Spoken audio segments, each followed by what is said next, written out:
The axe. It's one of the oldest tools humanity has. It's built shelters, cleared land, and protected us. From the Neolithic world to the modern home, it's always been close at hand. And yet, few objects conjure images of violence the way the axe does. Not because it's rare, but because it's familiar. Because it can be found in almost every home. It's a tool for survival that in a single moment becomes something else entirely. Brutal, intimate, fatal. This February, we're not following a single killer, we're following a weapon. One that only has to be lifted to become deadly. This is the Axe Files, 100 years of axe murders. And our first file is Lizzie Borden. Welcome, stranger. Secret society. Strangers.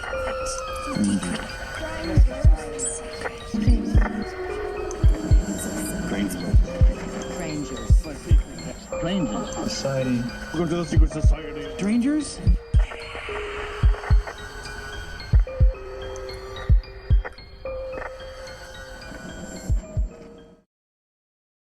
Welcome back to the Secret Society of Strangers, the podcast where we explore history's strangest and darkest events.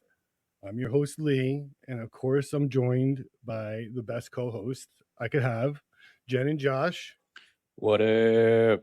Hello. And then the best editor/producer we could have, Jeremy. What's good, everybody? Yay, we're a team, guys. Look at us. Just look at it. All right, so I'm going to set this up real quick. Everybody knows February is the month of love. Of course, we took an axe to it. I proudly present the Axe Files, a full month series following humanity's oldest tools through some of the most brutal crimes.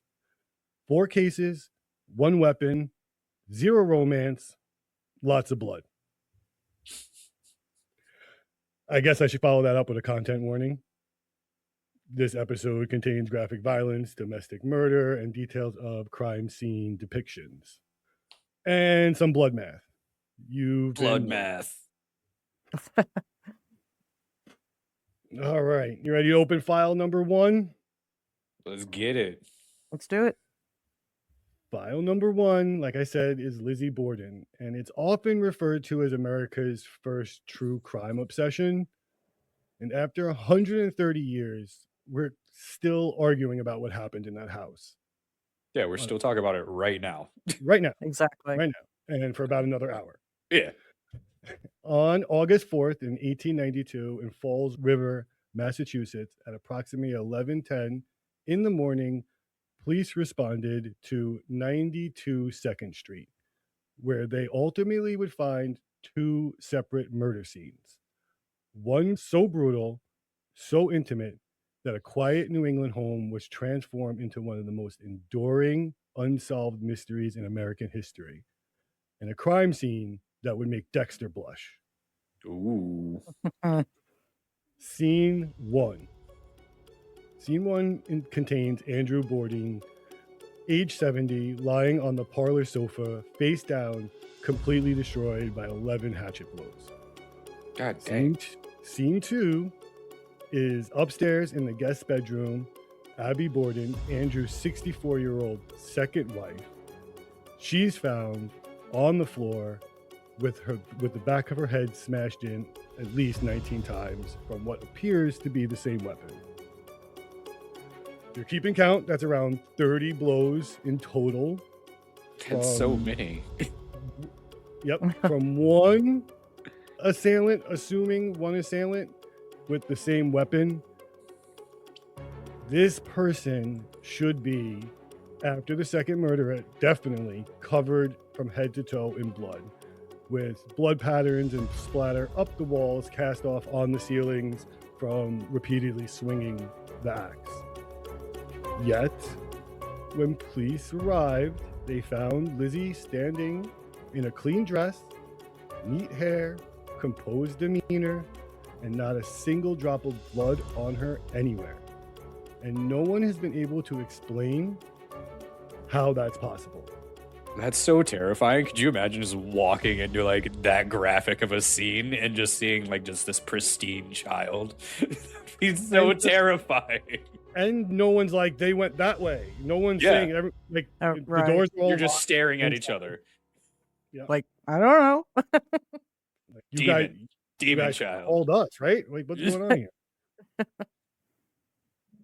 All right. So first, before we really get into everything, we should kind of do a formal introduction to everyone in the home. So if Jen, if you want to kind of run through the inhabitants. Take it away. So obviously we have Andrew Borden, and to give you an idea of Mr. Borden, he was extremely wealthy. However, he was very cold, described as calculating, not a guy that I would say he was respected, but he wasn't somebody that gave anyone in town the warm and fuzzies, and that extended to his children. Scrooge. Yes, exactly. We also have, of course, Abby Borden. She was their stepmother for 27 years, so most of their lives, but they still referred to her as Mrs. Borden. There was also no love there either. Cold ass relationship. Yeah. So I'm not sure how Mr. and Mrs. Borden were with each other, but definitely Lizzie and her sister did not like her that much, and there was some definite animosity there regarding her father, or their father, excuse me, seeming to favor Abby's child over them with some property and land deals, which of course in those days, I mean, it'd still be a big deal today. I mean, I'd be, mad if I didn't get money for a big house or land or something. Yeah, but no shit, then right? that is like everything, it's even more so amplified of a slap in the face, sort of. So then, of course, we've got our star, Lizzie. Lizzie was a Sunday school teacher, but she was definitely financially trapped. She did not receive, despite her father's immense wealth, she did not receive much of an allowance. I think the word would be a pittance. It wasn't enough for her to live any sort of grand lifestyle, for sure. He's so stingy with the money. Like, it makes no sense. Yeah, extreme. You can't overestimate like how stingy this man really was.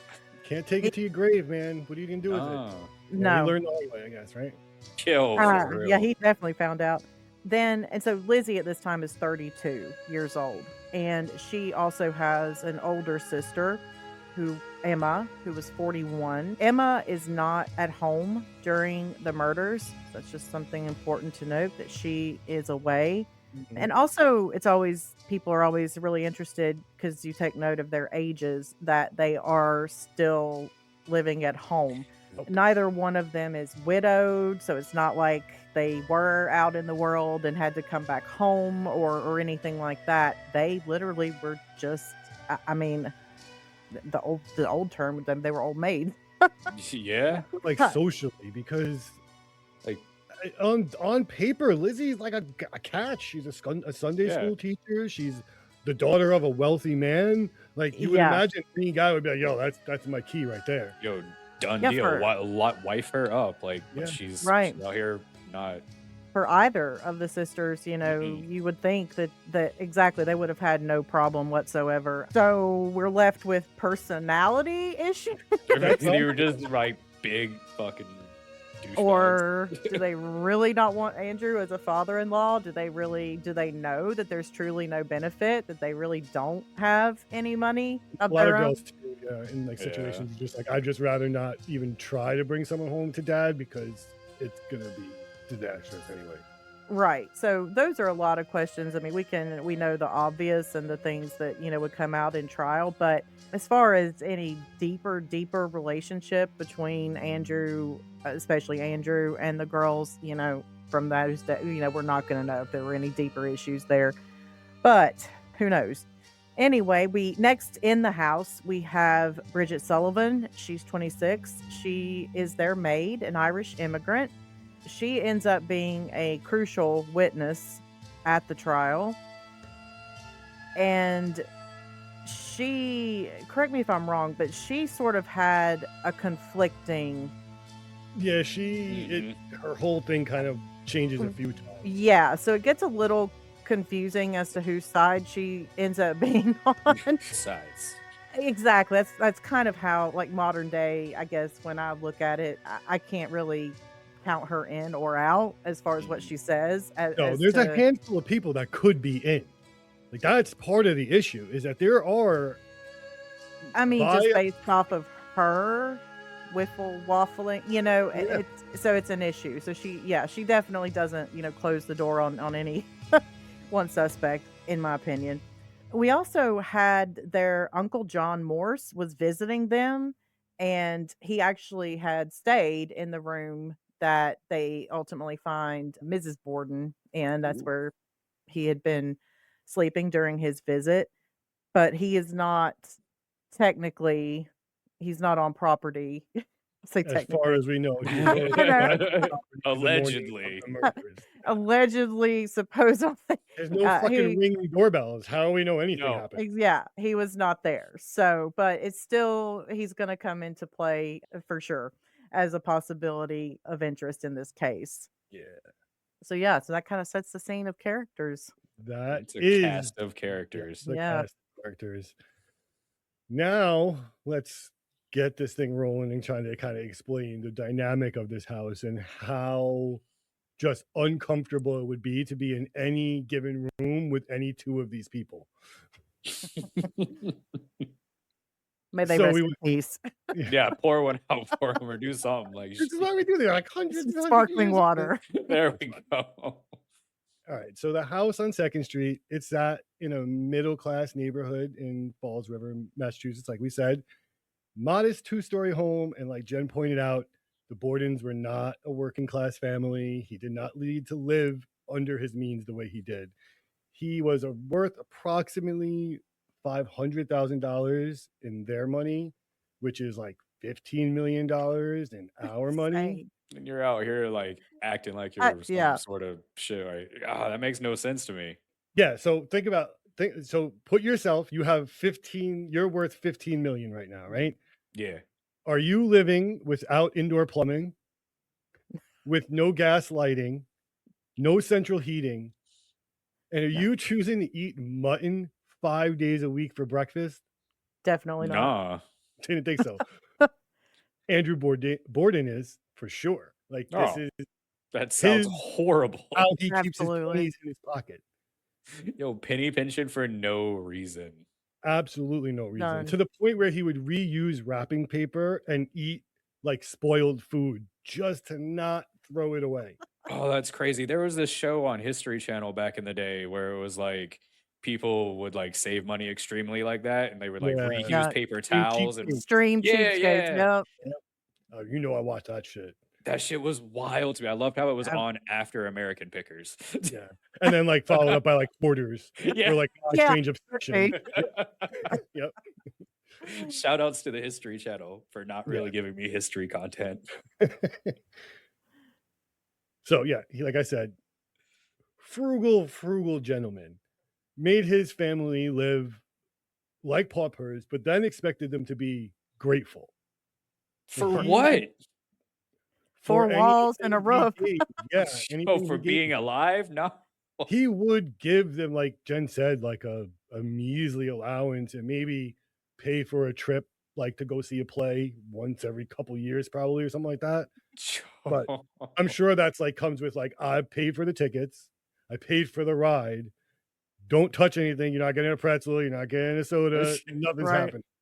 Yeah, it's like their Christmas, birthday present, their everything. You really want to do this because this is going to be your last present for the year. Yeah. Literally, probably maybe their last present almost their entire lives. Because what really pushed this powder keg to the brink of explosion was a few years before the murders happened. Andrew did something that would push resentment to outright rage. He gave his second wife's sister a house. Nah. Like, not sold it to her, not arranged favorable terms, simply just gave her property. Yo, no, fuck that. And you I'd be gotta livid. wonder, there is something behind that. I mean, we're not gonna know, obviously, or we would know by now, but there is no way no one can convince anyone that there was. I don't know Maybe what she's it would just not be. good in the bed. Yo, Maybe somebody's Yeah. not sharpening an it's axe just like, right yo, now. you're gonna give me that house, or you're not gonna get the nookie. And he was like, oh God, Oh here's no. the house. Yeah. Here's the nookie house. I don't know. Well, obviously, Lizzie and Emma are furious. Yeah. And this marks the point where we draw like a straight line down the middle of the house. This is a house completely divided. They no longer eat dinners together. The girls don't even talk to Abby, like, unless they absolutely have to speak to their stepmother. Like, she doesn't exist. God, so awkward and weird. Yo. Can you imagine? Oh, I bet you That's there my was some point. strong resting bitch face in that house. You're sitting there eating your like 10-day-old mutton for the 900th time and not speaking. It's just like Yep. silent at the table. And everything's quiet because there's like nothing to fill the airwaves. Like, No there's banter, TV on, no there's no Nothing. radio. just nothing. Yep. So like you're in the parlor reading, and then like your arch nemesis walks through, and just like Yeah. you just go back to reading. Like, what the fuck? I No. cannot The believe dad's it. just living his best fucking life. Well, I his daughters guess. hate him, so Yeah. You think he cares? You about gotta that? Probably imagine. not. I mean, if I was Abby, I would still be pissed because here I am living in a house It's with no bullshit. plumbing. You know what I mean? Like, yeah. at least now Yeah. my sister is gifted a house and she can probably put plumbing and lights in it, Yeah. Do you Like, hey, think she girl, had I'm gonna like? come stay over for a little bit. Do you like think they have forever. that like what we would consider more like almost like a boomer mentality of like a I've done without my whole life, so I don't need it now? Oh, I Like, guess so. I mean, because she would they're a little almost, bit older. here I yeah, am picking myself up by my boot buckles. Like, oh, I don't need no fancy new plumbing. I throw my shit out the Guess window like we so. used to. Yeah, I got this pot. It's been in our family for generations. Yeah. I guess she'd have to be to, yeah. I don't know. It's a shitty way to live no matter what. Yo, 100%. So essentially, like I said, a house divided, relationships permanently damaged. There's no coming back from this. Which, again, we really don't know what day-to-day life was like, but this brings us up to the day before the murders when we start kind of having some more information on what's happening around this. So if you want to tell us what happened that day, Jen. So yeah, leading up to definitely didn't get any better. They have an incident of the poisoning variety. And so the day before it all just goes down, everybody falls like deathly ill with the gastrointestinal.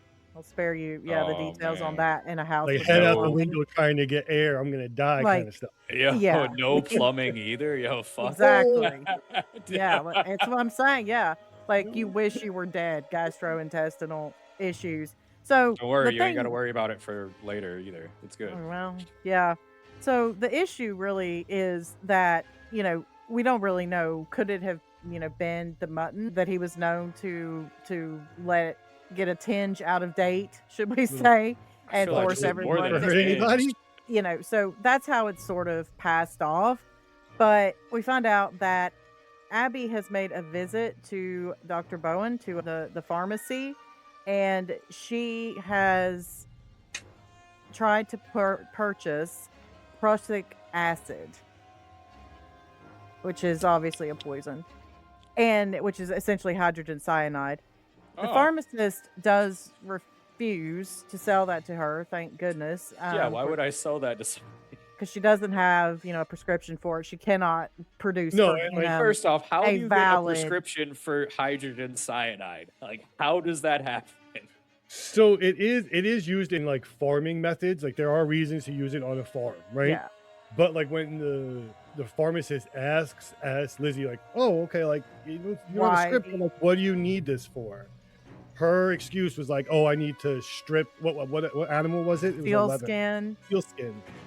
And he's like, cape, yeah, like seal skin clothing cape. item. And he's like, yeah, no, that's not what that's used for. So no, you can't have this. But definitely marked Yeah. it down as like super suspicious. Yeah, that was you're on a yeah. list. Yep. Right.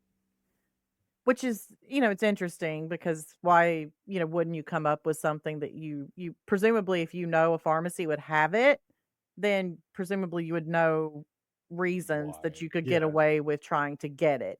But either way, the timing on that and the, unholy GI issues is suspect, especially when it's a day before it goes down. You I feel like they've eaten rancid mutton before, so I mean, like this Oh, would. they probably have stomachs of steel, like Oh my yeah, dog. Like, they can and eat anything apparently. Be fine.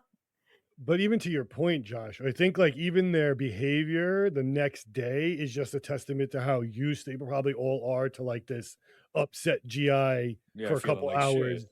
thing and then just moving on with life. Hmm. Yeah. Yeah.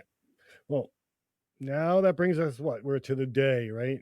We're We are on the too Oh yeah. man, all right. So we need to break down this day literally like hour, really it's just the morning, like hour by hour. Mhm. Because 9 a.m. is like our first punch in. And that's when Bridget Sullivan starts her day. She starts cleaning the windows outside. She can see, obviously, through the window she's cleaning to the inside. So you just imagine, like, as she goes room to room, she's got a little glimpse of what's in every room, what's going on. Mhm. She sees Abby Borden doing housework upstairs. So she is accounted for upstairs, alive. Andrew has already left. He's gone downtown to do cheap business things. Probably look for pennies on the floor. Yeah. Just do Andrew things. Uncle John is left. He left. He departed. He's across town. There are witnesses. He has people to confirm his alibi that he was across town for the morning. Fine. Likely story. Mhm. Come on Now, to you, Unk. now, Lizzie later would claim that around 9 o'clock, she would eat breakfast downstairs in the kitchen by herself. Sus. Yep. And a side note, it is already 90 degrees and rising by like 9:30 in the morning. So Ugh, I hate the that. windows in this house are all open. There's whatever air is flowing is able to flow through the house, which becomes an important detail later on. Between 9:30 and 10 o'clock, somewhere in that half an hour window, is when our first murder happens. Abby Borden is murdered upstairs in the guest bedroom. As we know, she's struck 19 times. It's assumed she has never sees the killer. She's struck from behind, and they assume that first blow is almost fatal, if not just debilitating, and she's knocked unconscious. Followed by 18 more strikes to a dead or dying woman. Person is mad and personal. Yo, Yes. for real. And covered in blood and not quiet. Like, you have to be like a axe coming down on anything makes a sound. Like, Oh I'm yeah, sorry. just a giant thud. Blech. Mm-hmm. Thwap. And like I said, obviously, even the medical examiners and forensic people after this said she would have to, whoever did this crime would have had to have been covered in blood. Yeah, there's no way you're not going to be covered. Makes no sense. No. Based on what happens hours later when they finally discover Abby's body and the degree of the coagulation and body temperature, it's determined that she's murdered around 90 minutes after Andrew. Or before Andrew, sorry. Yeah. Before Oh, okay. Andrew. So say Andrew's gone. Yeah, no, I meant to, I was going to say it the other way around and then I changed it and I confused myself. Yeah, it's okay. It happens. No. All right. So now that brings us to 10 a.m. 10 a.m. Bridget's done cleaning the windows. She comes inside. She encounters Lizzie now somewhere in the kitchen or in the dining room area. It's not 100%. But Lizzie now tells her that Abby has received a note. And this note says that she has a sick friend. And Abby decides to go visit this sick friend. This is all what Lizzie is telling Bridget at this point. Okay. Bridget has no reason to not believe Lizzie at this point. So Yeah, she's just like, okay, for sure, dude, whatever. And even I would also imagine like Bridget at any time the bosses leave the house, like Bridget's like, oh God.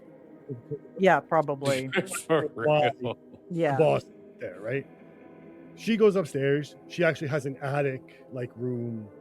It's not an apartment, it's just a room. But she lives up there, and from that place, she can hear a lot of the stuff that goes on throughout the house. So at 10:30, Andrew Borden comes home. But when he comes home, he is met to a locked door.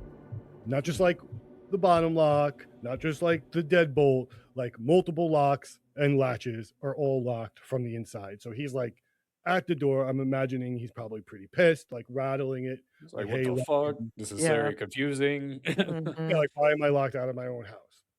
Bridget hears that. Bridget hears the door rattling and Andrew trying to get in the house from her room in the attic. Oh, so he Comes must have been downstairs. just like pulling real hard and shit. And she can hear. So to note that she can hear the front door rattling from her room. She goes downstairs. She goes to let Andrew in. She's having like, a little bit of a hard time because she's probably like fumbling the locks, trying to get them open. While this is going on, Andrew and Bridget say that they hear Lizzie laughing from inside the house. What the fuck? Okay. Not exactly sure where they hear it from.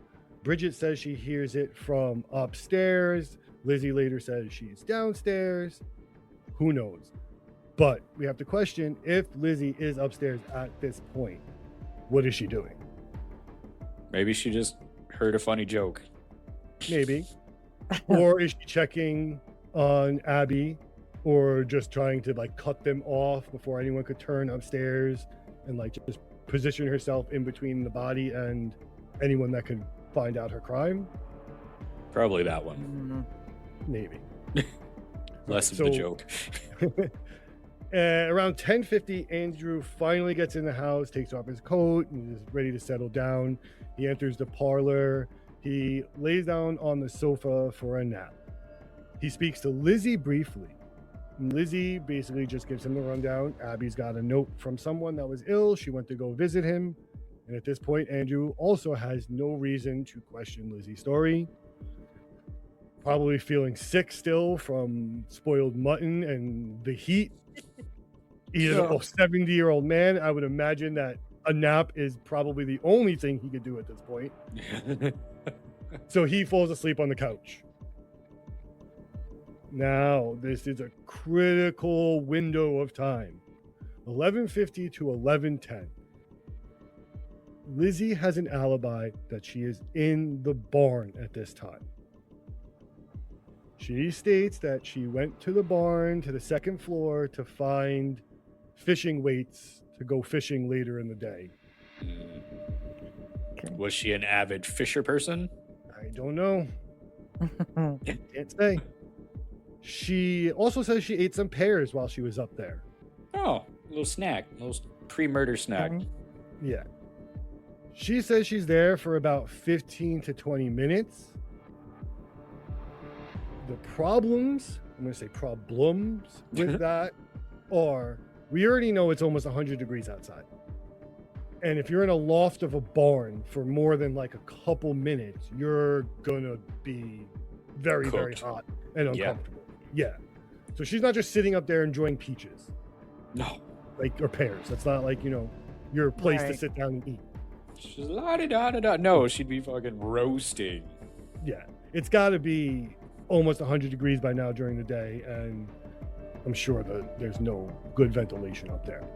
She's hot if she's up there. Later, when they do investigate, they also find zero disturbance up there. So no floor dust moved, no footprints, nothing. Yeah. So she claims she spent 15 minutes in that barn, and it's the same 15 minutes that Andrew would have been killed in. She claims she hears nothing and sees nothing from the barn. But now at 11:05, Andrew's dead. Somebody had to kill him. Exactly. While he laid there sleeping, someone attacked him again with that same hatchet. They struck him a total of 11 times, massively destroying his head. They split one eye. They broke his jaw and severed his nose, so he was not waking up. No, he was properly fucked up. Yeah. Probably didn't wake up throughout this whole thing because there was no kind of defensive wounds on his body. Yeah, No no, the hand, first one had to have done it. Nothing. Mm. Boom. That like Oh, I wonder if you could feel it crunch in the handle. even if you Oh, that'd be did for like a split second, like open your eyes. That's like, what as I it wonder if he. happened, Yeah. you're like, But that would be it. Yeah. mm, just gives it a winker to see what's up and then slap. yeah. Ugh, I don't know. All right. So now it's 11:10. It's only 10 minutes late, 5 minutes later, and Lizzie calls out for Bridget, shouting, "Maggie, come quick. Father is dead. Someone has killed him." Someone wink, wink. Right? Mm-hmm, mm-hmm. Bridget Homegirl runs into the room, gets killed. I don't know. Bridget runs downstairs to find Lizzie standing near the back door. And according to Bridget's account, Lizzie appears pale, but remarkably calm. Not hysterical, not crying, just composed. They call the police. Takes the police about 10 minutes to arrive. Same deal with Lizzie when the police get there. She's cooperative, she's coherent, she's calm. She's wearing a pink wrapper or a house coat. Okay. I was wondering what a wrapper was. Yeah, it's like Little house do, coat. like, and be around the house. Hmm. Her hair is dry and neatly pinned. Her face is clean. Her hands are clean, and there is no blood anywhere on her person. She's also not like heavily breathing or perspiring. She's just composed, which is even eerier, I think. Could be shock, but you know. Well, it could be. But like she would still have to have like, even if she like washed her face or whatever, she would have like red marks from washing the blood off and everything like that. Like, Yeah. and you'd still be sweaty. Like that makes no sense unless she's like a true sociopath. Don't know.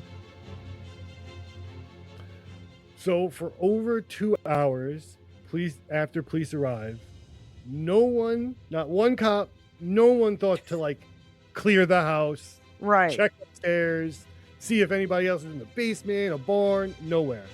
Until the neighbor, Mrs. Churchill, is like probably one of the only females to like arrive and like take charge of the scene. It was probably like, you guys are just letting him lay here uncovered? What is wrong with you people?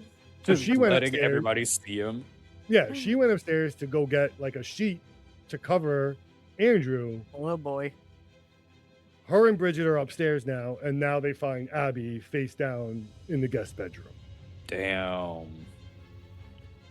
She had been lying there dead for approximately 90 minutes before her husband was killed, and nearly 3 hours before anyone even found her. Damn. Yeah, I call that like massive police boo-boo. Yeah. Yeah, why didn't you Yeah. go upstairs and do And you the would- stuff? Think that even then, a basic thing would be to clear the house of any Just instinct suspect on safety. Like, something. Yeah. there's an axe murderer around here somewhere. What do we know? Yeah, I know. So We the can't even get investigation. it right now. I know. I was gonna say it reeks of John Bonet. Yeah. So, police again, obviously, do what police say they're doing is and started an investigation. They do a bunch of stuff, I guess, questioning, going through the crime scene. Nothing really happens until the fourth day, or sorry, a few days later on August 4th. Now they're doing more like searches around the house, trying to figure out this crime, when one police officer happens to find the head of a hatchet in the basement. Mm. It is covered in dry ash, like someone either tried to throw it in a fire and just left it there, or like tossed it in a cold fire and rubbed it over with ashes. It doesn't have a handle, and the police think that the handle has recently been broken off of this axe. So we have no idea if this is the murder weapon for sure. It's very suspicious, obviously. Probably the murder weapon. There's no blood to definitely say this is the murder weapon, and no handle to see if there's blood prints on the handle. There's nothing. They got a ashy axe head. Damn. That 90-minute gap seems to be like the most important stretch of time in this whole thing. Because if Lizzie killed Abby upstairs, she would have had to clean herself that first time Mm-hmm. Easy peasy. completely. Maybe. I still think it'd be a little bit harder than we tend to think it would be. Well, they never strip search her or anything like that. So it's not like they do now where they would take everybody's like clothes for evidence or something, whatever. Sure, So we'll get to that all she too. had to do was be in her like cotton underdress that goes before you put on anything Mhm. else. Done. I It's would all have hidden. see her And then at face. that point, all her she hair. has to do is wash her face. That's it. Yo, Now, but there would be blood in the hair. There That's would the be thing. So everywhere. I've been covered in blood. My own. I've had my nose broken. Like, it bleeds a lot. You get scratches on your head. They bleed a lot, right? Like, water kind of just mixes with it and doesn't come off. They don't have running water. And she would have to continually go out to be cleaning a bowl to get fresh water. No one don't- sees her doing that in 90 minutes. Oh, I Otherwise, don't think. you're I washing think yourself. she already had it planned. She had like Wait, 4 buckets of she would have water had up to have there. buckets It and buckets of wasn't. water. This was not a spur of the moment thing for No, her. I don't think So whoever killed him, I don't think was just like today's the day, random. But I do have a hard time thinking that like she had enough water to wash completely skin and then her hair be dry and like not have like water around the neck. Like I just feel like I don't know. I think there's that, and then I also My think opinion. that the timeline that we only have, we've got Bridget, but then we also only really have Lizzie as the secondary to confirm the timeline. Well, she's probably the Mhm. killer. So at that point, we really don't know how much time she Yeah, had to get done what she had planned. that's that 90 minutes is so Mhm. critical. And then I mean, that's we a start long time, even talking in about like other where she people. lived. Yeah, It's a it's a yeah. long time. The only thing that like throws a wrench in that again is that she's not completely alone. We don't know if people are working with her, so it's questionable. And like you said, the timeline is their timeline. Yeah. They say Unc left. Is Unc behind the shed? Is Unc the one that's up in the attic waiting for eating pears, waiting to come down and Very well hit could be. you with a hatchet? He And did then it. like the craziest part about this shit is like someone could have just still been there. Yeah. Like Yeah. this could all been set up, and Yeah. Emma could have been in the basement, bloody as fuck, holding the axe. Like, Yeah. and the Like, I'm cops here. never found her. Yeah. Yeah. Because they didn't go anywhere. Until like way later. So hmm who knows? As you can see, we can throw theories around just to fill that 90 minutes. But instead of theories, why don't we do actual math? Ooh, man. Josh's favorite thing, It favorite is. kind of homework Yeah. is blood math. Blood math. All right. So let's talk about some blood because this is like where the case goes from like crazy suspicious to damn near impossible. So we all know that I love me some good old blood math. And if you guys have listened to our Bathory episode, you know how this is going to play out pretty much. So from going forward, I'm just going to coin this as messy math. The average adult human body contains 1.2 to 1.5 gallons of blood, and that equates to 4.7 to 5.5 liters for our friends across the pond.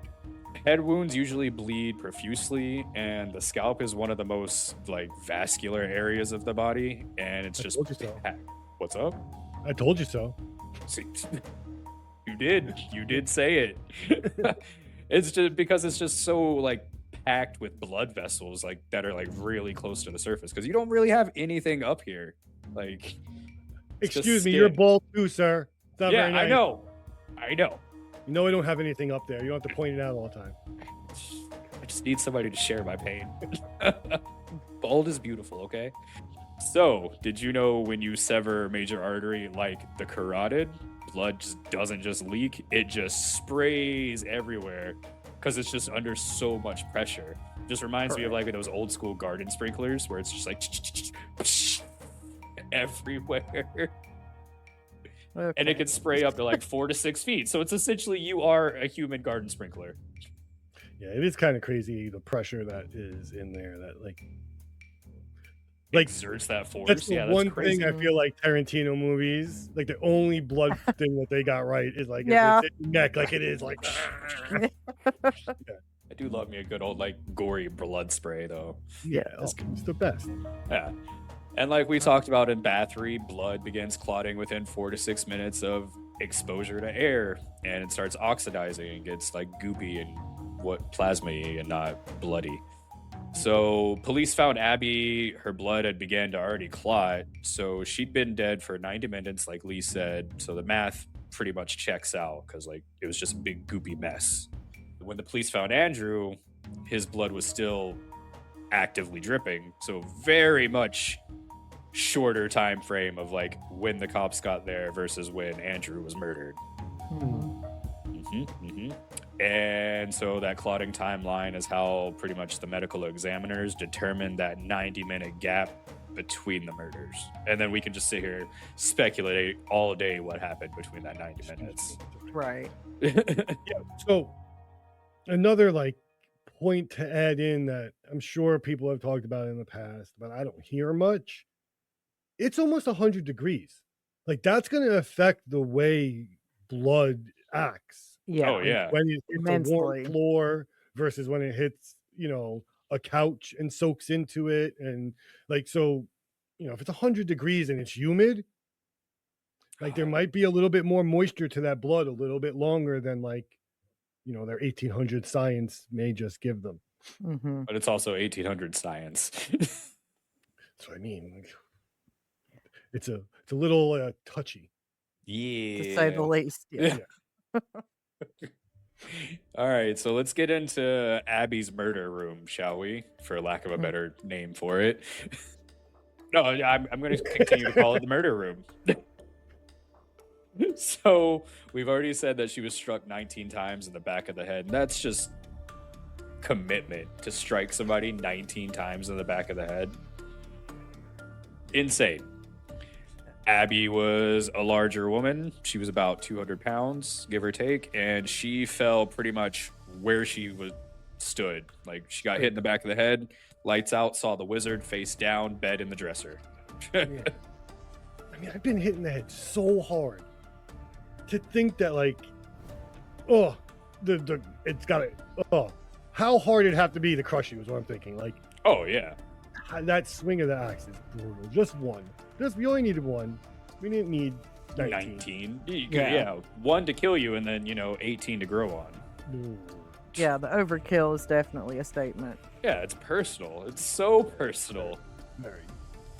So the blood evidence in the room pretty much tells us exactly what the killer would have looked like, and it was just arterial spray reaching up 6 feet of the wall right behind where she fell pretty much, and like the cast off blood patterns were on the ceiling, and that's just from like when you're hitting somebody, whoever struck her in the back of the head, when they're taking the axe out of her head and throwing it behind them to go for 18 more chops. So you're just spraying blood everywhere.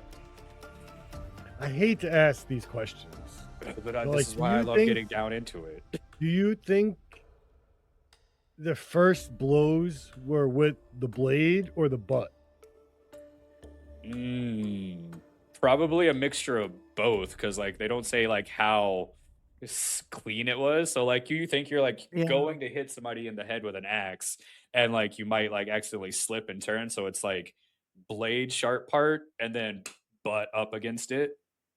Yeah. So I that's mean, the thing. It couldn't have been well, easy to hold on to that thing after a few, because we Oh know yeah, from knife crimes, I mean, it just gets so slick. I hate to. slippery and oh, slick. you're right. Yeah. Yeah, Part of the factor is that if you've swung an axe 5 times, you're gonna be so you know tired. swinging an axe Mhm. 30 times is exhausting. Yeah. Yeah. And you also would have to have like a decent amount of strength to pull an axe out of like somebody. It's not like in the That movies was and my video games question and for stuff like that. that was my thought behind blunt butter blade. Yeah. Because if Mm, like that first one sticks in, that means the murderer has to then like either like put their foot on the person or have That's what I enough was leverage thinking. and strength to pull it yeah. out, Yeah. So I don't know, man. Unk is looking more and more promising. right? So yeah, the killer pretty much was just in the splash zone. So like standing in that blood pool with the spread across the floor, there was just no position, no angle, no technique. They're not like some ancient samurai bushido code nonsense. No blood, whatever. That keeps you clean from like a hatchet 19 times because it is a cutting and a blunt force instrument. Just don't. The cleanup really is so questionable. Possible. I mean, yeah, of course you can clean yourself up. And we are like, I just need to be there. You need to be there because how dumb are the cops? Like, what level of like Yeah. are we dealing with? And that's another question that I have about that whole thing, because obviously somebody did. Yeah. I mean, we know it's one of these people from this house. We know it is. There's no other way. But somebody clearly was able to clean up and get out, stay hidden, whatever. I don't know. Yeah. Wow. So I wanted to add a little thing about Andrew's murder that was kind of off. So like the geometry of the whole room makes the murder even worse. So like the sofa was pushed up against the wall, right? So to kill and strike Andrew in the face while he lay like on his right side, the killer had to position themselves super awkwardly, like leaning over or, standing at the end near his feet. So like overextending yourself pretty much. And either way you slice it, pun intended, every position puts you directly in the blood spray path. So you're not going to be clean either way. And you're also like probably butchering it because you're in an awkward position. Yeah, and he's off the floor. Yeah. So like just even like your shins and anything below the couch is gonna get splatter from what's going down. Mm-hmm. I And then you're don't going to get know. that residual spray back from like swinging the axe and stuff like that. Like it's just messy. The other thing I'm surprised that no one really pointed out or found is that if someone committed this murder with this axe, say they were able to clean themselves off, they Mhm. didn't clean the axe off at the scene of the murders, and there's no like dripping throughout the house to follow to like anywhere or outside where you can see like, oh, it stops here. They definitely like threw it or it went to Right. the basement. Yeah. Like that thing would be like just not even like dripping, just like leaking. Like it would Yeah. So they've obviously like wrapped it up in their something, clothes or yeah. dress Mhm. Yeah. And or but whatever. again, like, Yeah. we don't have a bloody dress. Well, we may know why, but They'd be so bloody, and this is what they would look like, other than, Mm. if you've seen American Psycho, Patrick Bateman, like, that's That's pretty it. much what I'm Yeah. picturing right now. But after delivering 30 hatchet blows to two people, you would have looked, blood on your shoes from standing in massive pools of blood. Legs and your lower body would have been covered from the spray. You would have had so much blood on your hands and arms from just like gripping and swinging the axe repeatedly. So much blood mist on your face and probably like straight up like running blood. Blood in your hair, probably bits of That's the bone other and thing. flesh, Had I'm to have been sure. covered. Yeah. Had to have been covered because And you're then not like getting it out of your hair in that time. not only are your like your top layer is covered in blood, but like it's probably seeped into your underlayer too.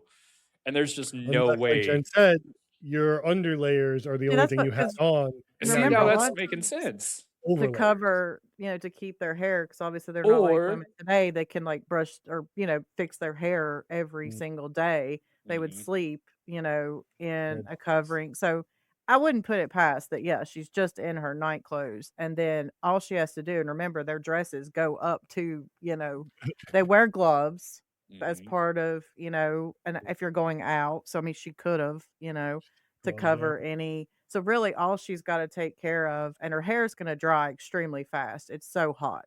So, and she's got dark hair, which works in her favor. So all she's really got to take care of is face, Mm. Like I hair, said, it's totally possible, and we don't know the buffoonery of and the just cop. throw on a flippin' neck high dress, and she's golden. Should I do an experiment?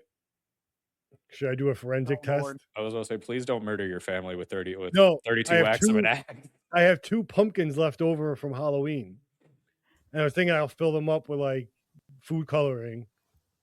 I'll Still take do them red outside. Crazy jello. person. I feel is- like we definitely need this experiment, and Yeah. someone needs to film it. And All right, I'll Yeah, do the it. I- social media I'll have gods my need brother this. film it. yeah, We'll just- we need this. I think. And all right, yeah, all right. So experiment. I'm writing it down. I just think it'd be interesting just to see, like, because it's not going to be exact, obviously, but to smash a pumpkin full of like red juice, see where it goes, right? Put on a white shirt. Yeah. Yeah. Oh yeah. I'll try to put I'll hang a white Like sheet a and have all the sheet. dog laundry and shit, so I don't care. But yeah, I'll do the whole thing. I'll set up a whole forensic scene. Lee does a forensic. It's awesome. That sounds like fun to me. I always wanted to be a forensic person. Oh, man. it's in the episode now, so you have to do it. Yeah, you You to have do it. to. I'm gonna Yeah. do it. Hey, I wrote Then- it down. We have to see how long it takes you to get it out of your beard, and Listeners, by the time this comes out, if you haven't seen anything within a week, then mm, you need to Shame. you need to be Shame, Lee. naming Lee, being like, where's our pumpkin smashing? Yeah, just attack me and harass me online, and I'll have to do it. Yeah. But I'm gonna do it anyway, so it doesn't matter. I'm gonna put googly eyes on them. There you go. My neighbor's just gonna be looking out the window like, what? I the know. He's finally done it. He's snapped, or he's joined an It's just me exclusive covered pumpkin in cult. red. Dude, that guy was Bring it. weird. Oh, it's gonna be fun. Alrighty. So, on August 7th, 1892, 3 days after the murders, right? So, something happened that would become one of the most damaging pieces of circumstantial evidence against Lizzie. And Makes her so guilty. I'm sorry. Like Yeah. all the stuff we've talked about so far, I could like be like, this makes no sense. Yeah. yeah. So, this police officer that was stationed at the house observed, like literally watched Lizzie in the kitchen, and she was standing by the stove, but she was burning something, which is super odd. A holiday roast. Yeah, no big deal. Roast This is where beef. we get rid of our trash all the time. You don't like So- burnt mutton? What? In front of the cop too, and the cop's just like, Yeah. Yeah. what's that? Yeah. Why are you burning that? like, Inside your stove? Yeah, because I mean, she's basically, like you said, I mean, could have completely gotten away with it, 100%, not been charged even. I mean, because of the lack of evidence. But this is just silly. Yeah. And it's even crazier is like her sister Emma and like a really good family friend Alice were there with her and apparently helping. So a little collusion maybe. Hmm. Alice asked, "What are you doing?" Lizzie replies with, "I'm going to burn this old dress. It's covered in paint." Paint. Red Sure. Red paint, yeah. Yeah, down at the old Sunday school. And what was she painting that was red? Oh, a fucking wall. I'll show you how to paint a wall. But there's no paintbrushes in the house. No, I used an axe. You gotta Axe. check it out. Yeah, it's a whole it's on my Pinterest board and it's just a terrifying board in her room. Axe painting. Pretty much. So Alice said again, "I wouldn't do that if I were you." And here's why this matters. So multiple witnesses had seen Lizzie wearing this light blue cotton dress the morning of the murders that we've already said. But when the police arrived at 11:15, she was wearing a different outfit, that whole pink wrapper thing, right? Rest my case. Yep. The light blue dress was never found. Never. Not once. Well, it's burned in the oven. It was gone. She gone. Yeah. She never stopped. Like, that's the thing. Like, people are like, "Don't do that," or what? And she was just like, "Okay." Stuffed it in more and closed the oven, and everyone's like, "Okay, I guess that's gone." Yeah. So, do you guys think it was an old paint dress, or was she burning the No. murder dress? Murder dress all day. Yeah, I'm gonna have to say 100% it's the murder murder dress. dress. And that's it. That's the science of pretty much how it happened. Hmm. And with that damning piece of evidence, on August 11th, exactly 1 week after the murders, Lizzie Borden was arrested and charged with the murders. The case became a national sensation. Obviously, you have this daughter that is an axe murderer, supposedly now. It's going to grab headlines, Mhm. especially in the Victorian times. And a woman. Yeah. Yeah. So personally, this is my personal opinion. The prosecutor's case is pretty solid, even though it's circumstantial. It's pretty solid. Yeah. So we start with the motive. Lizzie stood to inherit a fortune, and she hated her stepmother. 2 motives. Now we go to opportunity. She was alone in the house with the victims during the murder window. There's your opportunity. She got caught the day before trying to buy poison, and then she was caught trying to burn a dress. I mean, those are pretty damning things, even though those last 2 were not allowed to be used in the case against her. Wait, So the they dress weren't- burning? The dress burning and the poison were not allowed to be Even used. though Yeah. she burnt the dress in front of the cop? Yep. What the fuck? Yep. Why? Yeah. I don't know exactly what the reason I That's don't was. either. crazy. But it happens all the time, Yep. even today. That juries don't always get, for one legal reason or another, Okay. the full picture. But the Well, poison. So some of the nuts. stuff, we're going to talk about it too. Like we said, this is the late 1800s. There is a very clear domestic role that women play in this world. And like anything outside of that is taboo, first of all. And then to suggest to be a male and suggest that a female is doing these things without any kind of like solid proof is like just not looked upon well in general. Like, I don't know how much a cop saying he saw a woman burning a dress is like evidence then. To us, it's extremely weird. But like back then, could have been chalked up to like, oh, that's a woman doing woman house things. What does a man know about that? But still, you were literally in the house after an axe murder. I agree. Buffoonery. I have to wonder. I still don't know though, because of like what you're saying. If the jury was able to hear the poison and the dress burning, I still don't know that they would have convicted her, because the prosecution was always up against a woman could never do that. A woman could never be, and we've discussed it, how strong a woman couldn't be strong enough to deliver all of these blows. And then, and to some men, I mean, on the jury, because I'm sure it was an all male jury, also would just think that she wouldn't have had the mental fortitude to be able to get clean, to not show outward signs of, evidence that she had done that. So that was the biggest issue that the prosecution had all day. Yeah, Was a because that was, societal. you just summed up the defense's strategy in a nutshell. It is literally one sentence. A respectable woman couldn't do this. Yeah. That is She's a Sunday school teacher, and all of those things would have meant so much then. I mean, it was, I've said before on episodes of this era, it's like your word is your bond. I mean, they really lived by that outward, good deeds, thing in your community. And she was the local Sunday school teacher from a wealthy family. They didn't live like it, but that might have even made them more endearing to more people. That's true. It may not have looked at them as separate from them, more as one of Yeah. their community. So they didn't really necessarily look at her as like, oh, there's the rich guy's daughter. More just like she's literally Mhm. just a Sunday school teacher doing her Mhm. life, doing her thing. Yeah. Yeah, and like we said, several pieces of evidence were excluded from the case: the burned dress and the testimony of the pharmacist about buying poison.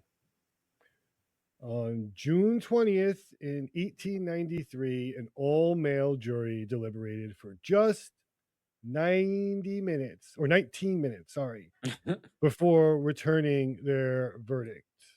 Not guilty on all counts. Lizzie walks. Damn.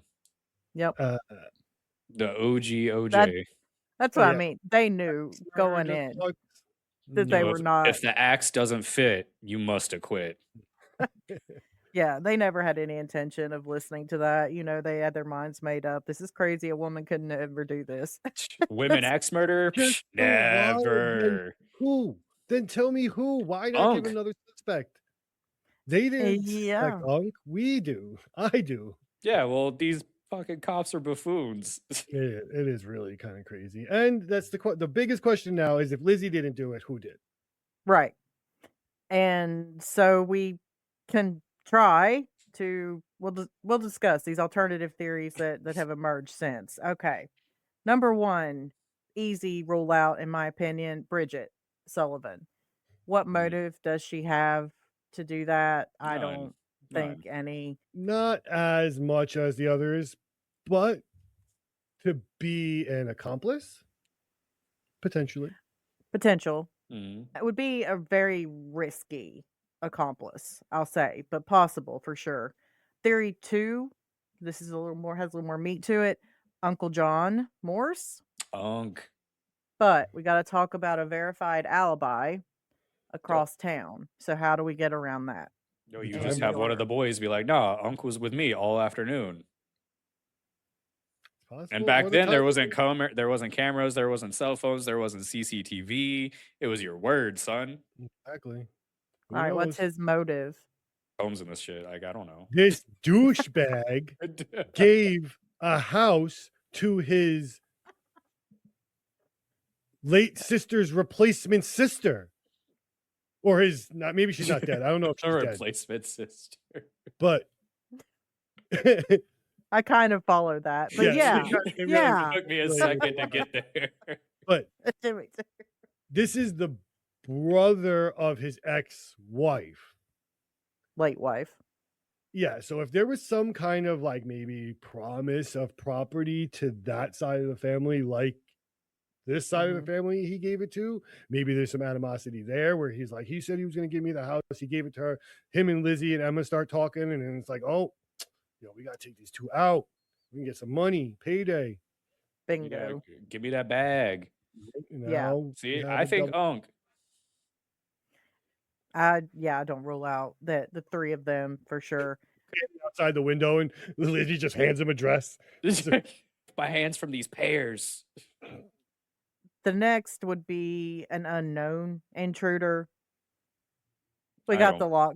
We got the Impossible. locked doors that we, can verify through Bridget, and The I don't killer think was she in the had- house. yeah, I don't think she had any part in this. I don't. There's no forced entry that we know of, and then you also have the weird. There would be a weird wait, 90-minute wait between the killings. So Yeah, you have to hide from Lizzie and from Bridget. and from Bridget, exactly. And just why? I don't know. I mean, you could argue of that, course, randomly, but yeah, I mean, things they happen, but But I'm on not the buying it. house, they didn't take anything. No, they just Yeah. murdered these people. yeah, in a very, personal Personal way, way. or just a maniacal way. The only other option would be someone is extremely disturbed.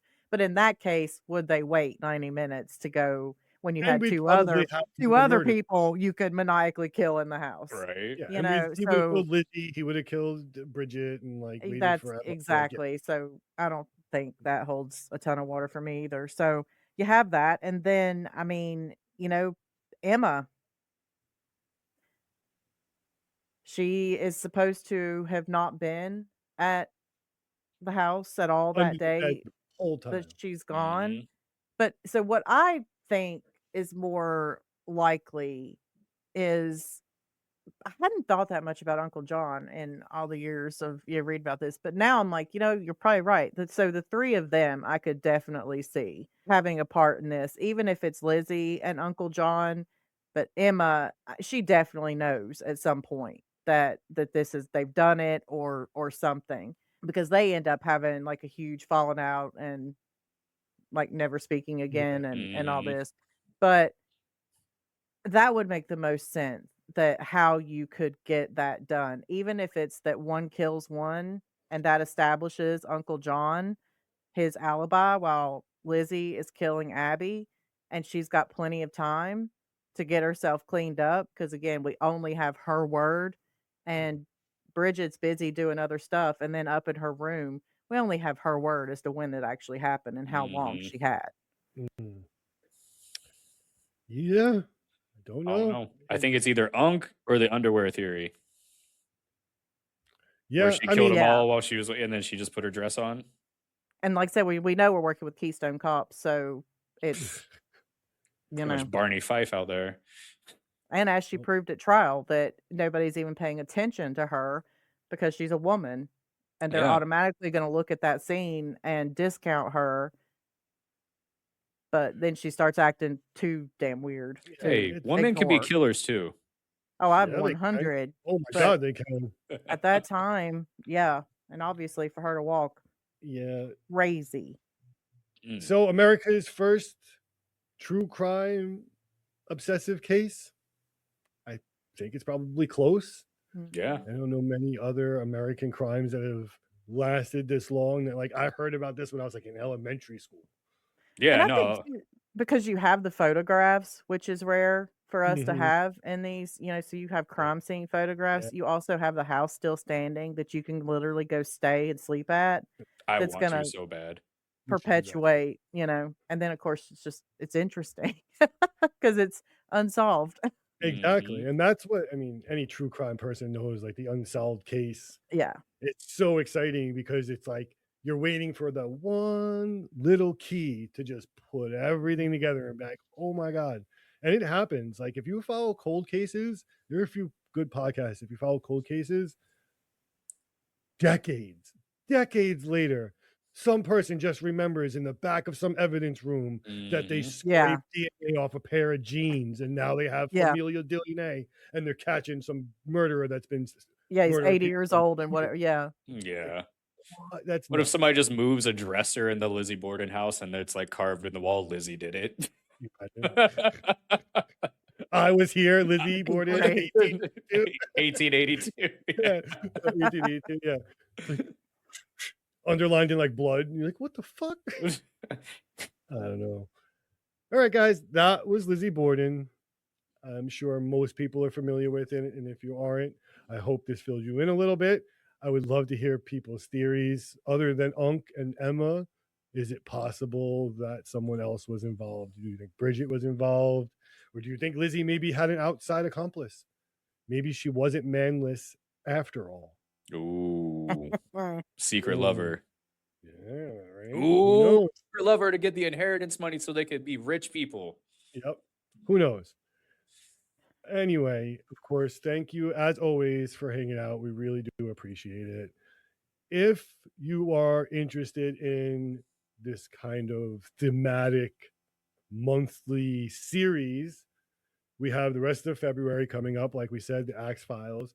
March is going to be March Madness. And then April is going to be April Fools. It's going to be a month full of con men, con artists, con women, big heists, things like that. So, Some Ocean's 11. yeah, we got the next 3 months packed with pretty exciting stuff. The next Axe murders, I think, are even a little bit more brutal than this, if I'm not mistaken. Higher body Yeah. count. Yeah. Yep. You're So putting get a ready whole for that. city in fear. Hmm. Yeah. So get Also ready for unsolved. those. Other than that, check out Side Quest. That should be out by the time this is out.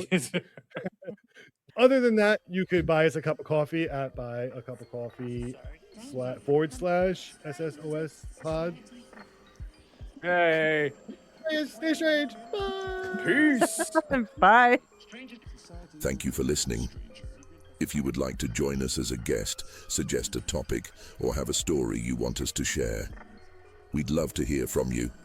Email us at ssospodcast@gmail.com. For more behind-the-scenes updates and exclusive insights about SSOS, make sure to follow us on social media. And don't miss out on the fun. Be sure to subscribe to our YouTube channel. Again, thank you for listening to the Secret Society of Strangers podcast. This show is an independent production, researched and crafted by our passionate team. But we couldn't do it without all of you. We truly appreciate your support. Embrace the unknown, for not all secrets are meant to be kept. Farewell, strangers.